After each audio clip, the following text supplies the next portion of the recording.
Bonjour à tous, je vais vous présenter des résultats qui concernent mes recherches, qui ont été faites notamment grâce à un étudiant qui est maintenant soutenu, Ramzi, et un collègue de Centrale Nantes, Sébastien Bourguignon.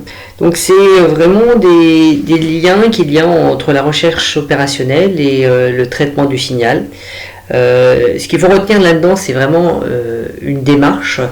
Vous allez voir des techniques de reformulation assez avancées, des choses en signal que vous n'avez pas encore vues, que vous avez peut-être évoquées, d'autres verront ça de manière beaucoup plus approfondie, notamment en soya, et vous verrez également ce type d'approche de déconvolution et autres par d'autres méthodes, de manière de bayésienne ou de lasso.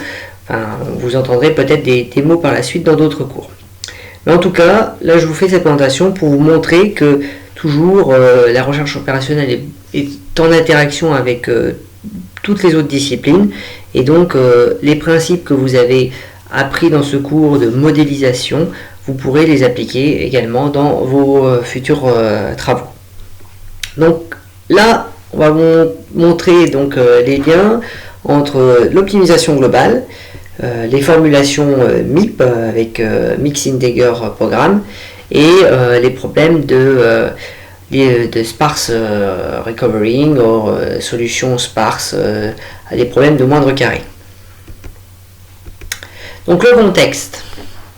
Le contexte, il s'agit en fait d'un modèle linéaire. Vous avez un signal, vous avez fait les mesures Y, et vous avez un modèle, et vous devez trouver les paramètres de ce modèle. Sachant qu'en fait, généralement, on appelle ça un dictionnaire. Et donc, en gros, à partir d'un dictionnaire, il faut reconstituer un signal qu'on a reçu et l'approcher au mieux. Donc, il y a plusieurs façons de représenter un petit peu ce genre de problème. Il y a ce qu'on appelle les représentations sparses avec du bruit. Donc, en gros, vous cherchez une représentation qui n'a pas d'erreur entre le dictionnaire et la mesure, tout en essayant de prendre le minimum d'éléments du dictionnaire. Il faut bien savoir que quand vous reconstituez des signaux qui sont bruités, si vous avez accès à l'ensemble de vos dictionnaires, en fait, vous reconstituez également le bruit. Donc généralement, on essaye de garder l'information et ne pas prendre en compte le bruit. Donc c'est vraiment toutes ces problématiques d'enlever le bruit d'un signal. Vous avez un signal, un dictionnaire, et il faut en gros prendre que l'information parmi le signal. Sparse approximation. Donc la sparse approximation, c'est vraiment une sorte de compromis entre un moindre carré linéaire, et un signal avec peu d'éléments non nuls. Ah oui, j'ai pas précisé, donc la norme L0, c'est la cardinalité, c'est-à-dire le nombre de composantes de votre solution qui ne sont pas nulles.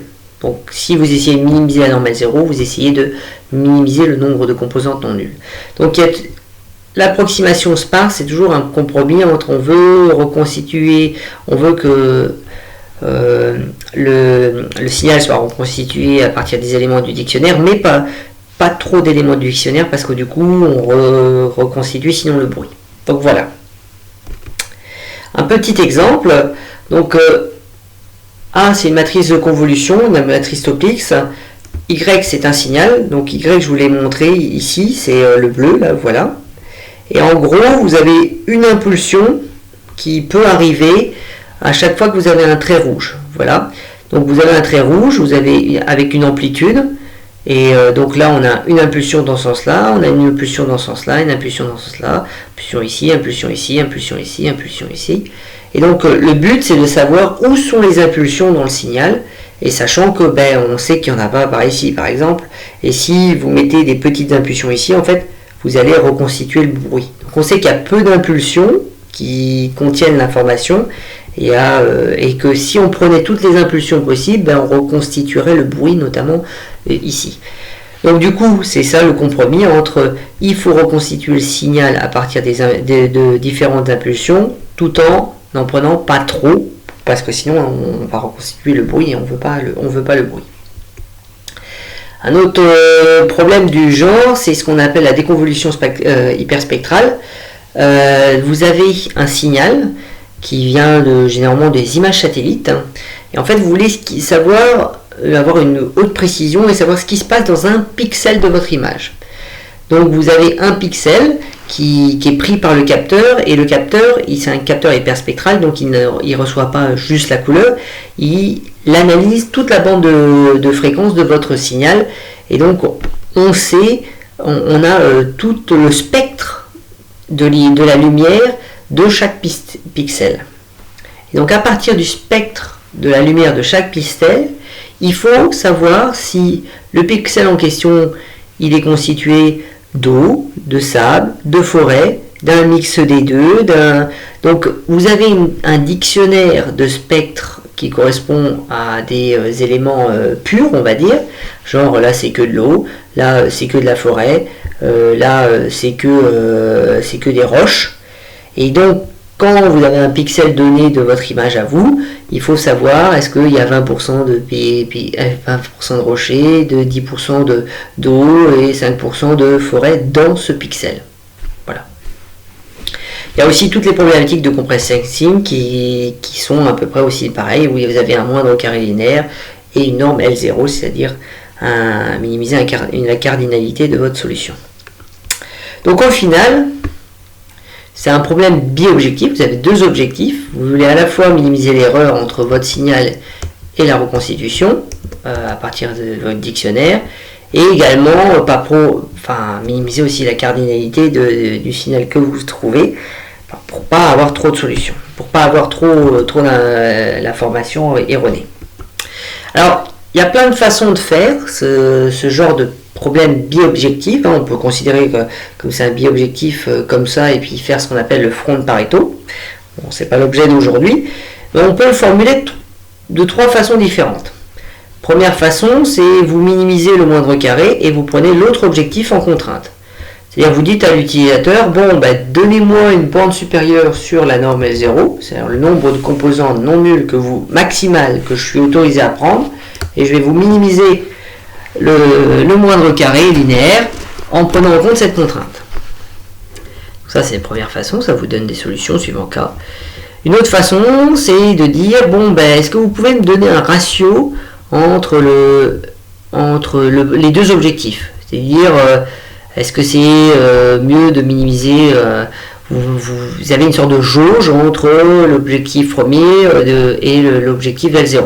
La norme L2, le moindre carré, et la norme L0. Donc ça c'est une autre façon de le formuler. L'avantage de cette formulation, c'est qu'il n'y a pas de contrainte, c'est juste un objectif à minimiser. Et la dernière, c'est l'inverse de la première, c'est-à-dire on minimise la norme L0 et on autorise une erreur de moindre carré maximale à epsilon. C'est-à-dire on vous dit quel est le niveau de bruit qu'il y a dans le signal. Bon, il y a 10-3 maximum d'erreur. Ok, d'accord, je mets 10-3 en maximum et je cherche à prendre le minimum de composants de mon dictionnaire pour avoir, tout en ayant moins de 10-3 d'erreur en norme 2. Donc il y a plein de façons de faire. La plus courante en pratique, c'est celle-là, celle du milieu. Parce que l'avantage c'est qu'il n'y a pas de contrainte. Usuellement au traitement du signal c'est plutôt cette technique là qui est utilisée. Et comment on fait? Parce que là vous avez une norme L0 qui est une norme discrète, hein, ça vaut des nombres entiers. Généralement la technique la plus courante c'est de remplacer cette norme L0 là par une norme L1. Alors l'avantage de la norme L1, si vous considérez cette formulation avec juste la norme L1 à la place de la norme L0, c'est que vous avez une minimisation d'une fonction convexe. Et là, c'est très simple, entre guillemets, vous avez n'importe quel point de départ, vous fait converger vers le minimum de la fonction, il est unique et vous êtes bien. Mais vous avez fait une approximation, forcément.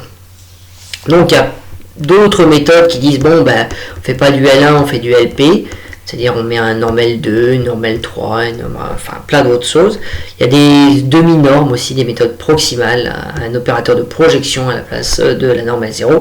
Mais toujours est-il, le but étant de relâcher et de trouver une approximation continue de la norme L0 enfin la pseudo-norme L0, c'est pas vraiment une norme, hein, la cardinalité, quelque chose qui approxime. Alors on sait que en mathématiques, ça a été prouvé que la norme L1 est la relaxation convexe de la norme L0 à borne fixée. C'est la plus petite qui soit. Voilà. Mais la norme L1, c'est la norme L1. La norme L0 au final ça fait une croix, hein, en gros ça vaut 1 quand vous êtes sur les axes. La norme L0, L1 pardon, ça fait des losanges. Le L2 ça fait des carrés, le L2 ça fait des ronds, pardon. Le norme infinie ça fait des carrés. En tout cas, bon voilà, si vous avez la norme L1, c'est la relaxation convexe de la norme L0. Il y a d'autres façons de faire aussi, plus appliquées à ce genre de problème.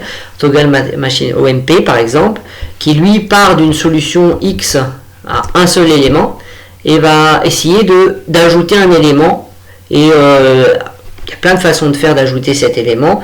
C'est-à-dire on part d'une cardinalité égale à 1, puis après on trouve une solution d'une cardinalité égale à 2, puis une solution de cardinalité égale à 3, et à chaque fois on va rajouter un seul élément qui est le plus probable, entre guillemets, de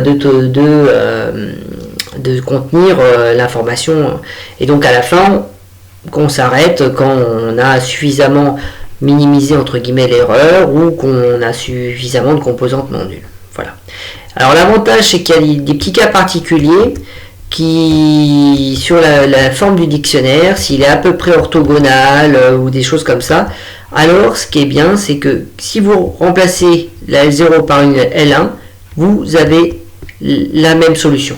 C'est-à-dire que minimiser ce problème-là avec une norme L0 ou minimiser avec une norme L1 vous donne exactement le même X, la même solution. Mais il faut que A soit orthogonal. À peu près, enfin c'est un peu plus compliqué que ça, mais en gros il y a des propriétés particulières sur le dictionnaire qui nous permettent de remplacer de manière exacte la L0 et la L1. Seul problème, c'est qu'en pratique, ces conditions ils sont généralement pas du tout remplies, et donc en général, si on considère le problème L0 avec la norme L0, problème de cardinalité, c'est un problème combinatoire. Il faut trouver la bonne combinaison de X, ce qu'on appelle le support, les bonnes indices du vecteur X à prendre pour qui minimise bien la norme L2. Et on voit qu'il y a une combinatoire qui arrive derrière. Et on l'a vu en complexité, hein, c'est NP-hard. Alors, en traitement du signal, ça fait généralement très peur, le NP-hard. En recherche opérationnelle, on est un peu plus habitué à aborder ce genre de choses et à essayer de le faire, notamment par des techniques de branch and band ou d'approximation. Donc du coup, c'est un peu l'objet de ces recherches-là, c'est de résoudre de manière exacte le problème avec du L0 sans reformuler tout ça, et avec du branch and band. Alors, l'idée, c'est de faire ce qu'on appelle une reformulation Big M. Alors ça, c'est une technique de reformulation qui est utile dans plein d'endroits. L'idée, en fait, quand on formule des problèmes en nombre entier, c'est souvent les variables entières, les variables binaires, c'est des variables de décision. Donc des variables de décision, ça veut dire en gros 1 vous prenez, 0 vous prenez pas. C'est toujours cette idée qu'il y a derrière. Inspirez-vous de ça d'ailleurs quand vous cherchez des modélisations de problèmes pour les exercices ou autres. Dites-vous, une variable binaire peut modéliser une décision. Je prends une arête, je prends pas une arête, je vais à droite, je vais à gauche. C'est toujours ce genre de choses qu'il y a derrière la variable binaire. Et donc là, l'idée, c'est de dire, on va introduire autant de variables binaires qu'il y a d'éléments dans X, et on va y associer la décision de dire on prend B indice I vaut 1 si on prend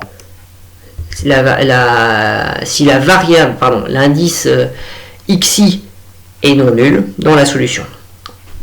Donc du coup, la norme L0 inférieure à K va se remplacer par cette contrainte-là.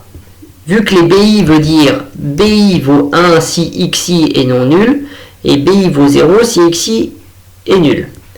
Donc pour faire une équivalence entre les reformulations, donc en introduisant ces nouvelles variables, on voit bien que au final les b ils valent 1 quand les xi sont non nuls, donc la norme L0 inférieure à 4, c'est le nombre de composantes non nulles inférieur à k, ça se traduit par la somme des bk inférieure à k.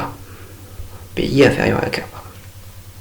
Mais en même temps, il faut imposer la contrainte de dire, bon, ben, si le b, il faut l'imposer mathématiquement. Si le b vaut 1, ben, on a le x qui est variable, et s'il vaut 0, il doit valoir 0.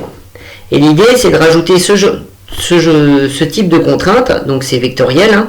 Il y a une contrainte comme ça, deux inégalités par variable xi, et donc, si vous avez bi qui vaut 0, ben vous voyez que ces inégalités-là, ça fait 0 inférieur ou égal à x supérieur ou égal, inférieur ou égal à 0. Donc vous avez x qui vaut 0. Si le bi vaut 0, xi va valoir 0. Et si vous avez bi qui vaut 1, alors xi, il vaut entre moins m et m. Alors, l'idée du big M, c'est ce big M-là, c'est de prendre un M très grand, genre 1 million et autres, pour pas que ça gêne votre problème. C'est-à-dire que vous vous dites, ah ben les solutions que je suis en train d'essayer de trouver, les amplitudes, ils varient entre 0 et 100, donc je suis sûr que ma solution finale, elle a, en amplitude, ça ne sera pas plus de 100. Donc dans ce cas-là, vous pouvez prendre comme big M 100, parce que vous savez que la solution finale, toutes les composantes seront inférieures à 100. Donc ça, c'est vraiment de l'information a priori que vous devez intégrer. Mais généralement, en pratique, qu'est-ce qu'on prend? On prend une grande valeur où on résout un petit système, un petit moindre carré avec une seule composante, et on prend la composante d'amplitude la plus grande qu'on multiplie par un coef 2 ou quelque chose comme ça, pour prendre un M qui ne va pas vraiment vous gêner. Donc l'idée, c'est que si B vaut 1, vous avez X qui est entre moins M et M, et vu que M est suffisamment grand, ça va apporter aucune contrainte à votre problème. Voilà. Donc si quand M est suffisamment grand, le X il est libre, en fait c'est ça, hein, le XI il vaut ce qu'il veut, et quand le B il vaut 0, ben, le XI il vaut 0. C'est la seule valeur possible. Voilà. Donc du coup, vous avez une parfaite équivalence entre la norme L0 inférieure à K et ces deux lignes-là. Alors certes, vous avez rajouté des variables binaires, mais on a une reformulation exacte. Et donc cette reformulation, vous pouvez la faire sur toutes les formulations. Alors bien sûr, on rajoute la contrainte big M un peu partout, hein, on n'a pas le choix, mais on a dit qu'on prenait un M très très grand. Et donc ce problème-là, il est complètement équivalent à ce problème-là, avec des formulations MIP, Mixed Integer Program. Donc vous avez un moindre carré en objectif et des contraintes linéaires avec des variables binaires et des variables réelles. Pareil ici, c'est la combinaison linéaire entre les deux objectifs se reformule très bien de cette façon-là, toujours avec la contrainte linéaire avec les BI qui vont imposer que la somme des BI vaut bien la norme L0. Et donc vous avez vraiment ces reformulations. Donc au final, si on arrive à résoudre ces formulations Mixed Integer Program, eh ben, on aura résolu nos problèmes de base sans aucune approximation. Donc il faut résoudre ces problèmes-là de manière globale, hein, mais et on aura résolu nos problèmes de base. Alors l'idée qu'il y avait derrière ces recherches au tout début, on a amélioré le process, mais c'était de dire bon ben il existe sur le marché des solvers. Le plus connu il s'appelle Cplex, CPLEX, et c'est d'utiliser ces solvers. Alors il y en a plein d'autres, hein, il y a Skip, puis il y a plein d'autres solvers, mais un très performant c'est Cplex, et donc l'idée c'était d'utiliser Cplex pour résoudre les formulations MIP, et ainsi résoudre de manière exacte les problèmes de base. Donc ça c'était un petit peu des premiers tests qu'on avait fait avec des premiers des problèmes petits, faut dire ce qui est. Vous avez le X qui a 100 variables, il y a le Y 120, et donc du coup le K, le nombre de composantes non nulles, ça va de 5 à 9. Donc en gros, il faut prendre 9 composantes non nulles parmi 100. Donc si on fait une combinatoire, ça fait un C 900, donc ça monte très très vite au nombre de combinaisons possibles de supports. c'est-à-dire 9 éléments parmi 100, il y a beaucoup de combinaisons. Et malgré ça, avec le solver simplex, on arrivait à résoudre en moins d'une minute des problèmes, des petits problèmes. Alors, il faut savoir que l'ordre de grandeur pour les méthodes convexes, mais donc approchées, c'est de l'ordre d'une seconde. Voilà. Mais bon, on voyait très bien que, notamment sur la dernière formulation, on avait des temps de calcul qui commençaient un petit peu à exploser. On se disait, on va pas pouvoir monter en dimension et autres. Et c'était un peu normal parce que ça, c'est minimiser un objectif quadratique avec des contraintes linéaires. Ça, c'est minimiser un objectif quadratique. Et ça, c'est minimiser un objectif linéaire, mais avec des contraintes quadratiques. Et ça, donc du coup, d'un point de vue complexité, ce problème-là, il est trop général avec des contraintes quadratiques et c'est pas du tout les mêmes algos qui sont utilisés. Ça, c'est de la programmation quadratique classique. Ça, c'est de la programmation non linéaire et on tombe dans la généralité. Voilà. On n'est plus dans le cas particulier.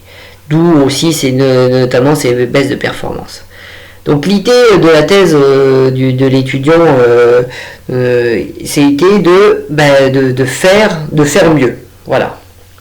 Est-ce qu'on peut faire mieux tout en continuant à garder l'idée qu'on veut résoudre le problème global, le problème de base qu'on avait. Donc on aurait pu être démoralisé un petit peu par ces premiers résultats en disant c'est pas le prix pour résoudre de manière globale est assez cher. Et en plus on a eu d'un point de vue éthique il y a beaucoup de personnes qui se posaient des questions de savoir est-ce que ça vaut le coup de résoudre de manière globale un problème approché. C'est-à-dire que certes on fait des modélisations, mais dans la modélisation il y a une réduction du réel, et en soi c'est une approximation du réel. Donc est-ce que c'est bien de résoudre de manière exacte quelque chose d'approché? Alors ma réponse à ça c'est de dire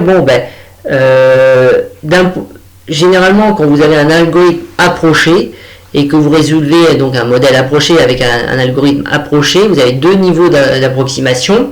Et quand vous avez un résultat qui ne vous plaît pas, vous ne savez pas sur quel niveau d'approximation ça a fait quelque chose d'incohérent. C'est-à-dire, est-ce que c'est la modélisation qui a été trop approchée ou est-ce que c'est votre solver qui a trouvé une solution vraiment trop approchée? Au moins, quand vous avez un solver d'optimisation globale, certes, il y a un coût supérieur, mais au moins, vous êtes sûr que si la solution que vous obtenez ne vous plaît pas, ou il y a un truc d'incohérent, cela ne viendra pas du solver, cela viendra peut-être de la modélisation que vous avez, c'est-à-dire le dictionnaire que vous avez n'est pas le bon, ou quelque chose comme ça. Donc vous avez moins de questions à vous poser. Voilà, c'est des certitudes que le logiciel vous apporte. Donc, du coup, l'idée c'était d'augmenter la taille des problèmes tout en restant avec des temps de calcul suffisamment respectables, notamment sur le dernier. Et l'idée qui a été développée par Ramsey, c'était de faire un branch and bound, comme on a vu dans les précédents, mais complètement dédié à ce genre de problème. On a une formulation MIP, Mixed Integer Program, et je vous ai montré que une bonne façon de faire de la résolution de ce genre de problème, c'était avec du branch and bound. Alors, il y a plusieurs étapes sur le branch and bound. On choisit un élément qu'on divise en deux. Alors, quel élément on prend en premier? Quand on divise en deux, est-ce qu'on a deux sous-problèmes? Est-ce qu'on prend celui de droite ou est-ce qu'on prend celui de gauche en premier? Quelle est la façon de trouver la borne? Vous vous souvenez, les bornes rouges. Donc, la relaxation, quelle est la meilleure façon de faire la relaxation? Et donc toutes ces questions-là qui sont dans le branch and bound, dans le principe de base, et qui fait la spécificité du branch and bound qu'on va y prendre. Donc, pour nous, ici, l'idée c'était de brancher que sur les B, pas sur les X, ça c'est sûr. Les variables binaires étaient entières, les variables X sont des variables continues, donc on va faire en sorte de brancher sur les variables binaires, c'est-à-dire que on prend une variable binaire et on dit elle vaut 0 ou elle vaut 1. Voilà, et on résout les deux sous-problèmes. Alors, pour trouver les bornes, on fait de la relaxation continue. La relaxation continue, c'est-à-dire qu'on résout le même problème en disant, bon, ben, les variables binaires, c'est plus des binaires, c'est des variables réelles entre 0 et 1. Donc là, souvent, ça simplifie le type de problème. On n'est plus dans du MIP, on est dans du quadratique, convexe, dans des choses beaucoup plus simples à résoudre. On a fait ce qu'on appelle du deep first search, c'est-à-dire de l'exploration en profondeur d'abord, c'est-à-dire on coupe et on explore toute une branche d'un côté de l'arbre de branched born avant de remonter et de faire les branches à droite. Et bien sûr, on va explorer les côtés où on fixe les B à 1, c'est-à-dire qu'étant donné un indice K, on va dire, bon, ben, le XK, c'est sûr qu'on le prend dans le support, c'est sûr qu'il sera non nul, et donc on va chercher des solutions qui contiennent le XK non nul, et puis ainsi de suite, et on va brancher. Voilà. Et pour choisir laquelle variable on coupait, on prend la relaxation continue, on prend les B qu'on avait fait, puis on regarde le B qui est plus proche de 1. Voilà. Et donc le B qui est plus proche de 1, on se dit tiens, il a beaucoup de chance à être un 1, donc on va chercher du côté 1 en deep first. Et l'idée, c'est de trouver très très vite une très bonne solution. Voilà que ça. Bon, ça c'est une façon de faire. Depuis, on a fait plein d'autres parcours et autres, mais je voulais vous montrer ces premiers résultats là. Alors, on s'est intéressé donc à la relaxation continue. Et donc la relaxation continue, lorsqu'on avait notre problème de base et puis qu'on disait bon, ben, les variables binaires, il va falloir les relâcher de manière continue, ben, si on est à un certain nœud de notre branched born pour la formulation avec le lambda, on avait quelque chose comme ça, c'est-à-dire vous aviez des binaires que vous saviez qui étaient déjà à 1, des binaires que vous saviez qui étaient déjà à 0, donc il y avait des variables qui étaient sûres de ne pas être prises, des variables qui étaient sûres d'être prises, et vous en avez d'autres que vous ne saviez pas. Voilà un peu comment ça se passe. Donc du coup, si on reformule ça avec vous avez des sous-matrices A, avec des ensembles d'indices qu'on prenait, avec d'autres sous-matrices, avec des ensembles d'indices également. Voilà. Et donc, quand on faisait la relaxation, c'est-à-dire qu'on relâche les binaires en continu, ça nous fait ce problème-là. Alors, c'est un peu de calcul, mais on peut montrer que la somme des BK se reformule en une norme L1. Voilà, ces deux problèmes-là sont équivalents. Et au final, la norme L1 qu'on la met ici, avec le rachet, on a une reformulation ici qui est convexe. Et c'est ça tout l'avantage de ça, ce genre de problème. Donc ça, c'est une petite démonstration sympathique à montrer, que vous pourrez retrouver dans la thèse de Ramsey. Donc, quand on avait ce problème-là à relâcher, donc ça c'est un problème qui est assez connu, hein. Je vous ai dit, il y a plein de techniques pour résoudre ça. Et donc nous, pour résoudre ce problème-là, donc pour calculer nos bornes, de nos relaxations, on a utilisé ce qu'on appelle les algorithmes homotopiques. Et les algorithmes homotopiques, comment ça marche? En gros, on sait que la fonction solution de ce problème-là, c'est si on l'exprime en fonction du lambda, en fait, si on fait varier le lambda, ça fait une fonction linéaire par morceau. C'est-à-dire que vous partez d'un lambda très grand et vous le faites diminuer et vous obtenez une fonction comme ça qui est linéaire par morceau. Et donc l'idée de l'homotopie, c'est de trouver à quel lambda cette fonction-là change d'inclinaison, c'est-à-dire prend une autre inclinaison linéaire. Donc ça, c'est vraiment l'idée de l'homotopie, hein. Donc ça se passe un peu comme ça, vous commencez à un lambda 0 très grand, vous avez des composantes de x qui sont non nulles, d'autres qui sont nulles, et en fait vous pouvez calculer le lambda suivant à laquelle il va y avoir un changement de support, c'est-à-dire qu'il y a un nouvel x qui va être non nul, ou il y a un x, regardez comme ici, qui va devenir nul, ou alors que vous avez tapé dans la borne du dessus, enfin bon, il y a tous les cas qui sont possibles, quoi. Et donc du coup, vous avez, si vous faites la somme suivant vous avez votre fonction f qui devient linéaire par morceau, et on peut déterminer c'est lambda 1, c'est lambda 2, lambda 3. Bon, ça fait des petites formules un peu calculatoires qui n'ont pas grand intérêt à exposer ici, mais ça marche très bien. Et à la fin, vous arrivez à votre lambda étoile, c'est-à-dire vol lambda que l'utilisateur a donné, et là vous avez la solution de la relaxation. C'est-à-dire que quand vous prenez les valeurs qui sont ici, là, sur la ligne pointillée, vous avez la solution optimale de la relaxation du problème qui est ici.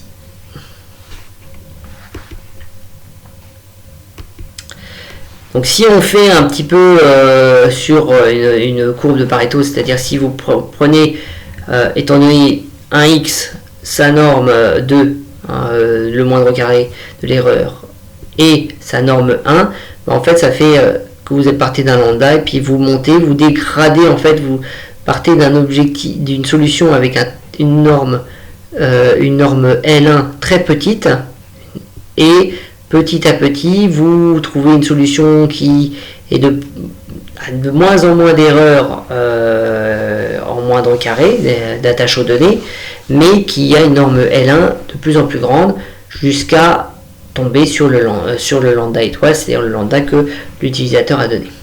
Alors du coup, ce algo on l'a adapté pour que on puisse à la fois faire la version donc pénalisée, c'est-à-dire l'objectif plus lambda L0, la norme L0, également la version pénalisée avec la contrainte L0 en contrainte, ou le critère qui est ici en contrainte. Et ça change juste le critère d'arrêt, soit c'est un critère d'arrêt sur les epsilon sur celle-là, soit c'est un critère d'arrêt sur le K sur la norme N1. Voilà, ça change juste ça dessus, mais en gros vous avez un algorithme pour les trois formulations, et c'était aussi l'avantage de ce genre d'algo. Donc là on a refait des tests, et toujours c'est des petites matrices, avec un niveau signal sur bruit de 10 dB, et on a comparé encore avec Simplex, et on a fait différents branch and born en calculant la relaxation à chaque nœud avec Simplex, et en calculant la relaxation à chaque nœud avec l'algorithme d'homotopie, et on voit que les temps de calcul sont les meilleurs ici en moyenne. Et depuis ces travaux-là, on a réussi à augmenter encore en temps de calcul. On a encore fait des améliorations à d'autres niveaux. Donc ça marche plutôt bien. Et donc du coup, on voit ici là sur des profils de performance que si on fait des moyennes sur les meilleurs tests, plus vous êtes en haut et mieux ça marche, plus vous êtes en haut et plus vous résolvez. Ça c'est un profil de performance. Plus vous êtes en haut et plus votre algorithme résout rapidement des problèmes. C'est-à-dire qu'on a résolu avec le bleu 80% des problèmes, on a été le plus rapide. Le vert a été le plus rapide en 20% des problèmes. Et si on regarde à 10, en 10 fois le temps du meilleur, Simplex le branch and born avec la relaxation Simplex a résolu que 10% des problèmes en 10 fois le temps du meilleur des algos. Là c'est 60% et là on est à 90%. Donc vraiment, il n'y a pas de notion, c'est vraiment cet algorithme-là qui résout le plus de problèmes de manière le plus rapide. Voilà. Donc du coup on est monté en dimension sur les matrices topiques. Ça reste des matrices petites, on peut aller facilement jusqu'à 10 000 éléments dans le dictionnaire, et en améliorant on a réussi à atteindre à améliorer jusqu'à pratiquement avoir cette borne là. Donc on voit ici le nombre de nœuds qui diminue vraiment par rapport à Simplex, et le temps de calcul qui reste, là on a 20 secondes pour k égale 15, alors que tout à l'heure on était à pratiquement 1 heure, à 10 minutes, pardon. 10 minutes pour k égale 15. Donc vous voyez que vous passez vous avez un bon facteur. Là ici ça veut dire qu'on arrive à résoudre aucun problème. Sur les 50 problèmes, il y en a 0 qui sont résolus, alors qu'ici on résout tous les problèmes, il y en a 0 aucun ne sont pas résolus. Donc il y a ça aussi qui est amélioré. Donc voilà, en fait pour vous montrer que les solveurs génériques ça marche bien, parce que entre guillemets ça marche dans les cas généraux, mais quand vous avez des problèmes particuliers, que vous connaissez les structures, vous pouvez créer des branch and born un peu beaucoup plus performant et les gains sont nets. Donc quand vous avez des problèmes, souvent il est encore nécessaire de créer ses propres algorithmes pour résoudre ces problèmes particuliers, car les gains en performance sont considérables. Voilà. Donc d'autres travaux aussi pour faire du bioobjectif directement. Mais ce ne sera pas l'objet du jour. Je vous remercie beaucoup de votre attention.